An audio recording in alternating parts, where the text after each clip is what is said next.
যে সরকারটাই হেলে গেছে তারা বাড়ি বাঁচাবে কি করে? কলকাতা জুড়ে একের পর এক বাড়ি হেলে পড়ার ঘটনায় এভাবেই রাজ্য সরকারকে কটাক্ষ করেছেন বিজেপি নেতা দিলীপ ঘোষ। তিনি বলেছেন, যার চেয়ারই নড়ে গেছে তার আবার বাড়ির দিকে নজর দেবে কি করে?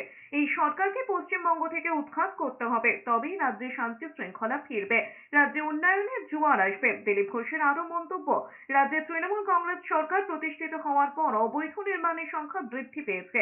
শুধু এক একটা বাড়ি নয়, আস্ত শহরটাই জলা জমি বুঝিয়ে তৈরি করেছে।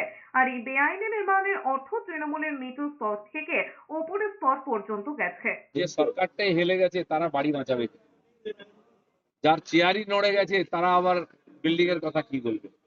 বাড়ি এক করে পড়লে হবে না, সরকারটাকে ফেলতে হবে, তবে বাংলায় শান্তি আসবে, বাংলার যে উন্নয়ন সেটা আটকে আছে সেটা কি বলবে।